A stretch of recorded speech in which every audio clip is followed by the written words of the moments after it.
On a billion light-year map, the universe looks eerily flat. Zoom out far enough and clumps cancel into near uniformity. Large-scale homogeneity means density barely changes across vast regions. That calm pattern hides chaos on smaller scales, like galaxies. The stakes were simple because smoothness underpins modern cosmology. It justifies using simple equations to describe an enormous universe. How does chaos average into calm across impossible distances? Gravity, random initial ripples, and expansion set the balance. Tiny fluctuations grow into galaxies, while huge waves stay gentle. Surveys count millions of galaxies to test that quiet picture. The big idea is this: structure thrives locally, uniformity rules globally. By the end, you will see why that contrast happens. There is a simple thought experiment you can actually compute. Imagine stacking invisible cubes across space, like a cosmic grid. In each cube, you count matter, then divide by volume. That gives an average density for that chosen scale. Smooth means those averages barely change as cubes shift around. You should care because this lets equations ignore messy local details. Gravity follows averages on huge scales, not every galaxy tug. How can averages become stable despite wild small structures nearby? Random ups and downs tend to cancel when volumes grow. The fluctuations have a spectrum, which favors small clumps. A spectrum here means how different sizes carry different power. Less power on giant scales means fewer giant swings. Example in real terms, use cubes from 10 to 300 megaparsecs. At 10 megaparsecs, counts swing by tens of percent. At 100 megaparsecs, swings drop to a few percent. At 300 megaparsecs, variation falls below 1%. That latter shows smoothing as you zoom the window wider. Tiny test, define a power spectrum as variance versus scale. If variance shrinks with size, space looks more uniform. Cosmologists measure this with counts in cells across surveys. Surveys tile the sky with many cubes, then compare numbers. The math phrase for spread is variance, which steadily declines. The spread shrinks with cube size, matching a smooth cosmos. So the picture is, big volumes tame small fluctuations. Gas falls inward, heats up, forming stars within dark halos. That story begins with tiny early ripples in density. Structure formation means gravity amplifying those ripples over time. You should care because growth depends strongly on their size. Small waves can collapse quickly, while huge waves grow sluggishly. Expansion fights gravity, and the fight is scale sensitive. Waves larger than the horizon cannot coordinate a collapse. Horizon here means distance light could travel since then. While outside, regions cannot talk, so growth stalls for them.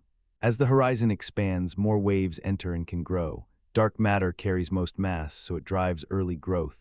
Baryons feel pressure, which resists collapse until cooling occurs. The net effect is simple: small scales win the race. Meanwhile, giant modes remain gentle, barely leaving linear territory. Linear territory means dents are small enough for proportional growth. Consider two ripples, 1 megaparsec and 300 megaparsecs. The small one becomes nonlinear, making galaxies and clusters. Nonlinear here means density contrast reaches roughly 1 or more. The huge one lags behind, staying at a few percent. Simulations show this split clearly across billions of years. So the picture is, gravity favors small winners, big runners up. That bias keeps the largest scales steady and almost uniform. Meanwhile, local regions light up with fierce, nonlinear complexity. Stand back until clusters shrink to specks against velvet darkness. Now ask a precise question: how big is big enough? Homogeneity in practice means averages stabilize beyond a characteristic scale. This matters because measurements need a reliable cosmic background. Observers see that stabilization happens beyond about 100 megaparsecs. Beyond that, adding volume barely changes the measured density. Isotropy joins the party, meaning directions look statistically similar.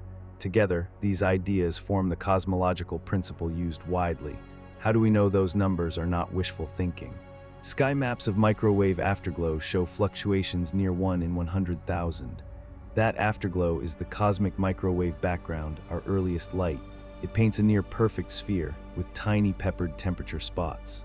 Meanwhile, galaxy surveys reveal walls and voids but average out. One-sentence recap: homogeneity emerges beyond roughly 100 megaparsec scales. The correlation function measures how galaxies cluster with separation. It drops towards zero beyond a few hundred megaparsecs. 0 here means positions become nearly uncorrelated at that distance. A famous yardstick appears near 150 megaparsecs. That is the baryon acoustic peak from primordial sound waves. Past that yardstick, extra volume just multiplies the same mix. Bottom line, beyond those scales, space looks shockingly well averaged. In a quiet room, detectors stare at the cold sky. They record microwaves arriving from every direction with exquisite precision. That faint glow is a fossil from when atoms formed. It defines our cleanest snapshot of the early universe. You should care because it fixes the starting roughness. Planck measured temperature wiggles around 1 part in 100,000. Polarization patterns back that picture with independent, sharp details. Those patterns match a nearly scale-invariant spectrum of fluctuations. Scale-invariant means similar strength per octave of size. Galaxy maps test the later growth and the final smoothness. Redshift surveys like SDSS chart millions of galaxies across volume. They reveal filaments, walls, and yawning voids between clusters. Yet when averaged above 100 megaparsecs, counts stabilize strongly. Baryon acoustic oscillations appear as a subtle bump in separations. That bump anchors a standard ruler near 150 megaparsecs. Distances built from that ruler confirm the global smooth expansion. Weak lensing adds another cross-check by mapping mass directly. It sees similar clustering levels and similar large-scale quietness. Common mistake is trusting one probe rather than many. The concordance comes from overlapping results across independent methods. Numbers differ in details, but the broad agreement is strong. Net result, initial roughness was tiny, and averages hold later. That chain of evidence makes smoothness a tested, working assumption. Now rewind to a fireball far earlier than atoms. Space itself underwent a burst of blistering, accelerated expansion. That episode is called inflation, a rapid stretching of space. You should care because inflation explains today's remarkable uniformity. During inflation, any initial lumps ballooned far beyond local horizons. Regions lost contact, so contrasts got ironed nearly flat. Meanwhile, quantum jitters seeded tiny, random ripples everywhere. Those ripples became the starting map for later growth. Inflation also flattens geometry, making space nearly Euclidean. Flat here means triangles add to 180 degrees. The power across sizes gets frozen with a simple tilt. That tilt shows up as slightly less power on giants. Crucially, the biggest modes never grew wildly after inflation ended. Expansion remained fast enough to hold giant contrasts down. Consider about 60 e-foldings, a common benchmark in models. A flea-sized patch would outgrow galaxies during that sprint. Any initial wrinkles inside that patch become terrifyingly stretched. What remains after is a near featureless canvas with speckles. Observations of the microwave background match that predicted pattern. So the picture is, inflation built the smooth stage we use. Later physics painted structure onto it, without breaking the backdrop. That is why zoomed-out maps look calm, not chaotic. Smoothness is not stirred like soup over cosmic distances. Instead, galaxies ride an overall expansion set by gravity. That expansion is called the Hubble flow across space. You should care because motion confuses maps if misunderstood. Each galaxy also has a smaller, peculiar velocity from neighbors. Peculiar here means relative speed beyond the pure expansion. On huge scales, expansion beats those peculiar flows by far. Use a number, 70 kilometers per second per megaparsec. Over 300 megaparsecs, that is about 21,000. Peculiar speeds are a few hundred, rarely 1,000.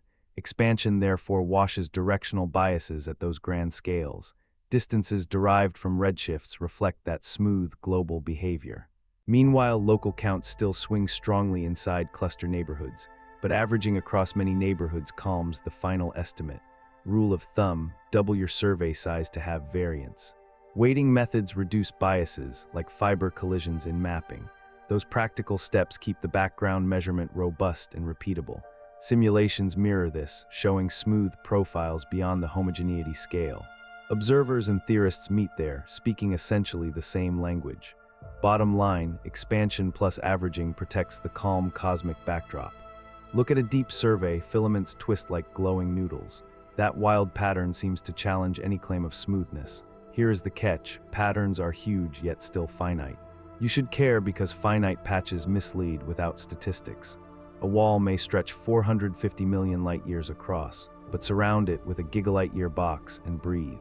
The box includes multiple walls, voids, and clusters together. The combined average barely shifts despite dramatic local contrasts. Cosmic variance is the random wiggle left from limited sampling. It shrinks as volume grows, like rolling more fair dice. A common test uses counts in spheres of rising radius. The spread of counts drops below 1% near a gigalight-year.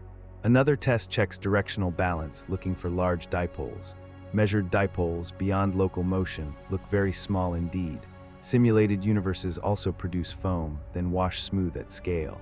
Tiny tests shuffle survey footprints and recompute the averages. The outcome barely changes, which signals a stable background. Beware cherry-picking the biggest wall, then generalizing everything. That mistake vanishes once you count many independent patches. One-sentence recap: clumpy foam averages out above enormous scales. That is why the universe looks rough nearby, but calm afar. Our maps confirm that story by brute counting and modeling. The quiet background survives every fair statistical hammer we swing. Remember that first map that looked flat at 1 billion light-years? Now you know why that calm surface appears. Homogeneity is averages settling once volumes grow truly gigantic. The stakes were real because simple models need that backdrop. Inflation set the stage, and gravity handled the details. Measurements across sky and galaxies verify the whole picture. Local chaos still thrives, while the grand average stays steady. That contrast makes the universe both dramatic and strangely serene. If this helped, subscribe for more clear cosmos stories. Until then, keep looking up and keep zooming your perspective.